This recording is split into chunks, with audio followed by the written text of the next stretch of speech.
함께 읽은 본문 말씀을 통하여 여덟째 날에라는 제목으로 은혜를 나누고자 합니다.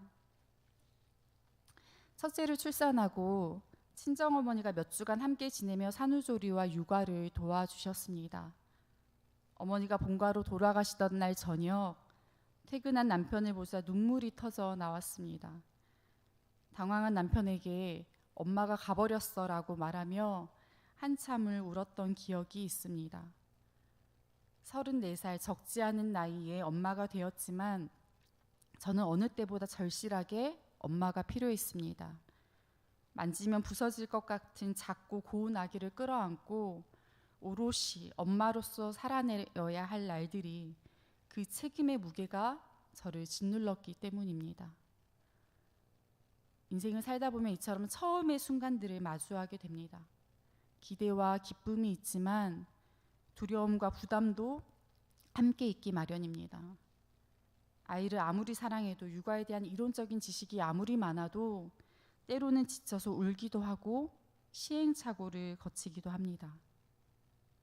이와 같이 우리 인생은 잘 정리된 이론이 아니라 온몸으로 부대끼며 살아내야 하는 실전입니다. 함께 읽은 본문의 말씀에는 아론과 그의 아들들이 위임식을 통해서 제사장이 된 후에 자신과 이스라엘 자손을 위해 처음으로 제사를 드리는 장면이 기록되어 있습니다. 9장 1절의 말씀은 여덟째 날에라는 표현으로 시작됩니다. 위임식은 7일 동안 진행되었기 때문에 여덟째 날은 위임식 후에 아론과 그 아들들이 제사장직을 수행할 수 있는 첫날이었습니다. 7일간 제사장 후보생으로 살았다면 이제는 제사장이라는 직분을 맡아 가지고서 제사장으로 살아내야 하는 인생의 첫날이 된 것입니다. 모세는 아론과 그의 아들들 그리고 이스라엘의 장로들을 불러 모았습니다. 그리고 아론 자신을 위해 속죄제와 번제를, 이스라엘 공동체를 위해서는 속죄제와 번제, 화목제와 소제를 드릴 준비를 하도록 명령하였습니다. 2절에서 4절까지의 말씀에 아론과 이스라엘 자손이 준비해야 할 제물이 상세하게 기록되어 있습니다. 5절 말씀을 함께 읽겠습니다. 그들이 모세가 명령한 모든 것을 회막 앞으로 가져오고 온 회중이 나와 여호와 앞에 선지라. 아멘. 구약 성경에서 서다라는 뜻을 가진 아마드라는 단어는 누구 앞에라는 단어와 결합될 때 중요한 의미를 갖습니다. 요셉이 바로 앞에, 다윗이 사울 앞에, 밧세바가 다윗 앞에와 같이 단순히 존재로서 서 있는 상태가 있음을 알려주는 것이 아닙니다. 그들의 복종과 섬김의 각오를 나타내는 것이었습니다. 본절에서도 온 회중이 나와 여호와 앞에 섰다라는 것은 제물을 준비하여 여호와께 드리려고 나온 백성들이 단순히 제물을 운반하는 사람으로서 그곳에 선 것이 아니라 여호와 하나님을 향하여 헌신과 순종과 복종의 자세로 나왔음을 의미합니다. 온 회중이 이와 같이 헌신을 결단하며 모이자 모세는 먼저 아론에게 속죄제와 번제를 바치도록 합니다. 7절 말씀을 제가 읽겠습니다. 모세가 또 아론에게 이르되 너는 제단에 나아가 네 속죄제와 네 번제를 드려서 너를 위하여 백성을 위하여 속죄하고 또 백성의 예물을 드려서 그들을 위하여 속죄하되 여호와의 명령대로 하라. 아멘. 모세는 아론에게 네 속죄제와 네 번제를 드리라고 명령합니다. 다시 말해서 대제사장으로서 백성을 위한 속죄 제사를 드리기에 앞서서 스스로를 위한 속죄제와 번제를 드려서 정결함을 입으라는 말씀입니다. 그런데 생각해 보면 아론은 제사장 위임식을 통해서 이미 제사장의 신분으로 구별되는 통과 의례를 거쳤습니다. 8장 10절에서 13절 말씀에 의하면 기름을 바르고 기름을 붓는 의식을 통하여서 성막과 그 안에 있는 모든 기구들 그리고 제사장은 성결하게 되었습니다. 아론은 위임식이 진행되는 7일 동안 매일 속죄제를 드려야 했고 또 이 기간 동안에 회막 밖으로 나가는 것이 금지되었습니다. 거룩함을 보존하기 위해서입니다. 따라서 위임식을 거친 아론이 이미 성결하게 되었음을 의심할 여지가 없습니다. 그러나 모세는 제사장 직분을 시작하는 아론에게 다시 한번 속죄제와 번제를 드릴 것을 요구합니다. 무엇 때문일까요? 제사장이라 할지라도 자기 자신의 속죄 문제를 스스로 해결할 수는 없기 때문입니다. 모세가 아론에게 명령한 것은 특정한 죄를 지어서 드리는 속죄제가 아니었습니다. 혹시 모를 잠재적인 부정과 사람 안에 깊이 배어있는 죄의 성품까지도 완전히 드러내어서 정결함을 받기 위한 속죄 제사였습니다. 다시 말해서 영적 지도자로서 이스라엘 백성을 위한 중보 사역을 잘 감당하기 위해서 더욱 민감하고 예민하게 자신을 살펴야 한다는 말입니다. 6절에서 모세는 이는 여호와께서 너희에게 하라고 명령하신 것이니 여호와의 영광이 너희에게 나타나리라 라고 이야기합니다. 스스로를 살펴서 정결하고 거룩하게 살고자 하는 것은 하면 좋고 아니어도 그만인 것이 아니라 제사장으로서 반드시 준행해야 할 하나님의 명령이라는 것입니다. 또 말씀에 순종하여서 자신의 잘못을 회개하고 돌이키는 데 열심인 자들에게는 하나님의 영광이 임하신다는 약속의 말씀이기도 합니다. 모세는 7절 하반절에서 다시 한번 여호와의 명령대로 하라고 강력하게 권면합니다. 이어지는 8절에서 20절까지의 말씀에는 아론과 그의 아들들이 모세의 명령에 따라서 제사장 자신과 백성을 위해 드린 제사의 장면이 기록되어 있습니다. 먼저 8절에서 14절까지는 아론이 스스로를 위해 드린 속죄제와 번제가, 또 15절에서 20절까지는 백성을 위해 드린 속죄제와 번제, 화목제와 소제의 내용이 기록되어 있습니다. 10절 하반절에 여호와께서 모세에게 명령하심과 같았고 라는 말씀과 또 15절 하반절에 전과 같이 드리고 16절 규례대로 드리고 21절 하반절 모세가 명령한 것과 같았더라 라는 말씀을 통해서 우리는 제사를 드리는 아론의 태도를 짐작할 수 있습니다. 아론은 내가 위임식을 통해 이미 정결하여졌다고 항의하거나 대제사장으로서 자신의 권위를 내세우려 하지 않았습니다. 제사를 반복한다고 해서 과정을 생략하거나 간소화하지도 않았습니다. 그는 전과 같이 규례대로 모세가 명령한 대로 제사를 드렸습니다. 모세의 명령을 하나님의 말씀으로 듣고 그대로 순종하였습니다. 또 20절에 그 기름을 가슴들 위에 놓음에 아론이 그 기름을 제단 위에서 불사르고 라고 말씀합니다. 3장 16절과 7장 31절 말씀에 의하면 기름은 하나님께 드려지는 예물이고 가슴은 제사장에게 돌려지는 몫이었습니다. 기름을 가슴 고기 위에 놓았다는 것은 하나님께 드려지는 예물을 사람의 것, 다시 말해 자기가 차지할 것보다 더 소중하고 귀하게 여겼음을 의미합니다. 아론은 제사장으로서 드리는 첫 제사를 이와 같이 정성껏 하나님께 드렸습니다. 제사를 마치고 나서 아론은 백성을 향하여 손을 들어 축복합니다. 모든 예식을 마치고 마지막에 이루어진 대제사장의 아론의 축복은 드려진 제사의 모든 과정이 완전히 이루어졌음을 의미합니다.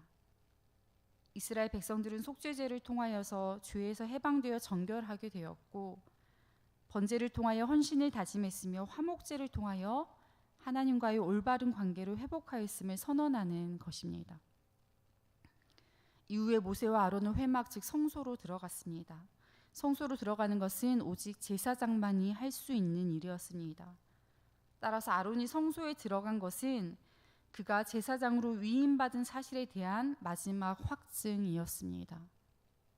하나님께서 모세에게 맡기신 대제사장의 그 직분이 이제 아론에게도 인계되었음을 의미하는 것입니다. 복되고 귀한 제사장의 직분을 감당하는 아론의 8째 날이 정말로 실전이 된 것입니다. 성막에서 나온 모세와 아론은 하나님께서 주신 권위로 다시 이스라엘 백성을 축복하였습니다. 아마도 하나님께서 모세를 통하여 아론과 그의 아들들에게 알려준 축복의 기도, 즉 민수기 6장 24절에서 26절의 내용이었을 것입니다.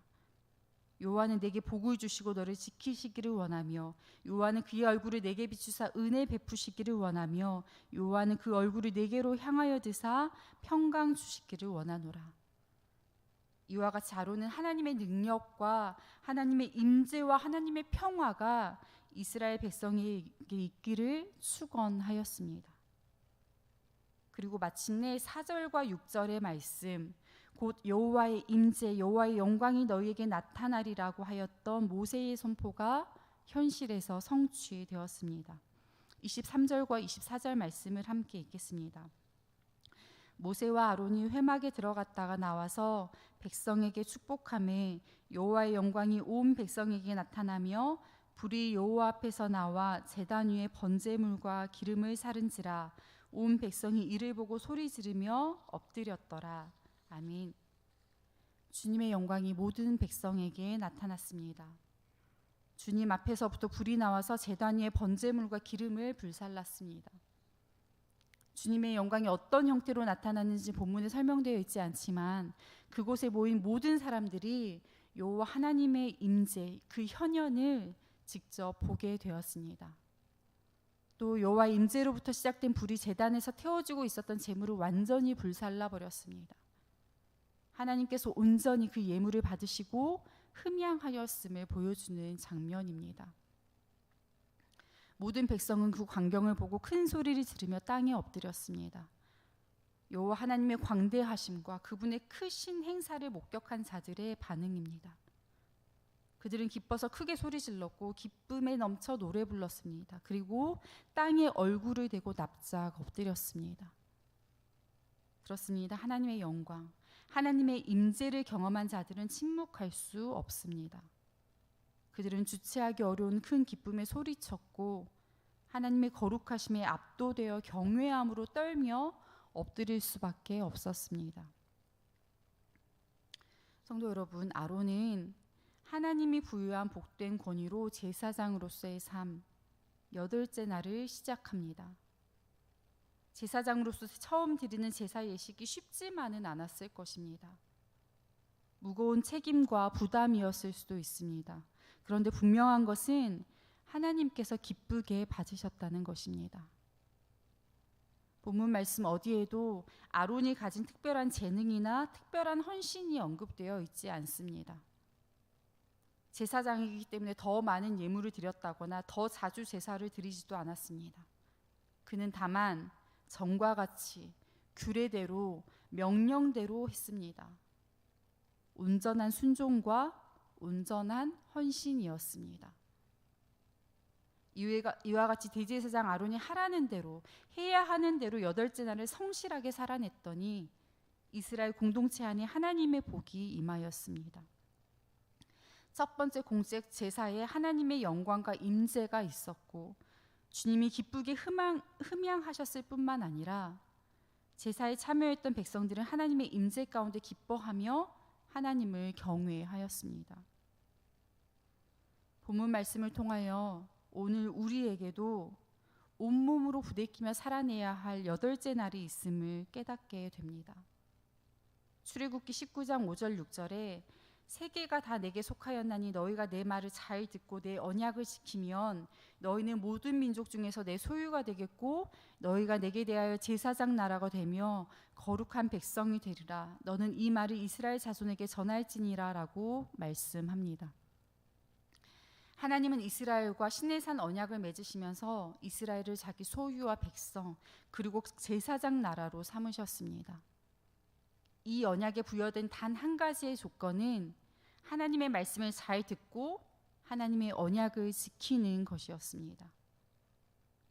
우리 모두는 맡아 가진 직분이 다르고 삶의 상황과 또 조건도 모두 다릅니다. 같은 말씀을 들어도 깨닫는 바가 다르고 같은 일을 경험하여도 느끼는 바가 다릅니다. 그러나 분명한 것은 하나님은 우리 각 사람에게 하나님의 소유와 백성 그리고 하나님의 제사장의 특권을 주셨고 각자의 삶의 자리에서 맡겨진 직분에 따라 8째 날을 살게 하신다는 사실입니다. 그리고 8째 날을 잘 살아나기 위해서 우리가 지켜야 할 유일한 기준은 우리의 재능이나 특별함이 아니라 하나님의 말씀을 잘 듣고 그 언약을 지켜 사는 것입니다. 우리는 모두 이 말씀을 마음에 새겨서 하나님의 뜻을 거스르지 않고 하나님 앞에서 부끄러울 것이 없는 거룩한 삶을 살아야 하겠습니다. 그럴 때 하나님은 우리의 삶을 기쁘게 받으시고 우리 삶 속에서 하나님의 살아계심과 주님의 임재를 경험하게 하실 것입니다. 오직 은혜로 우리 각 사람은 하나님의 소유와 백성, 제사장으로 삼으셨으니 그 감격과 기쁨을 잃지 않고 거룩하신 하나님을 지향하며 우리에게 맡겨진 8째 날을 성실함과 진실함으로 살아내는 저와 여러분이 되기를 소망합니다. 기도하겠습니다. 거룩하신 하나님, 아론이 드린 첫 제사를 통하여 우리가 살아내야 할 8째 날이 있음을 깨닫게 하시니 감사합니다. 하나님은 특별한 재능이나 특별한 헌신이 아니라 온전한 순종과 온전한 헌신을 기뻐하셨음을 깨닫습니다. 우리 모두가 하나님께 받아 맡은 직분이 다르고 삶의 여건과 상황이 모두 다르지만 우리를 하나님의 소유 삼으시고 제사장 나라와 거룩한 백성 되게 하신 은혜에 감격하며 우리에게 맡겨진 8째 날을 성실하고 진실하게 살아내기를 결단합니다.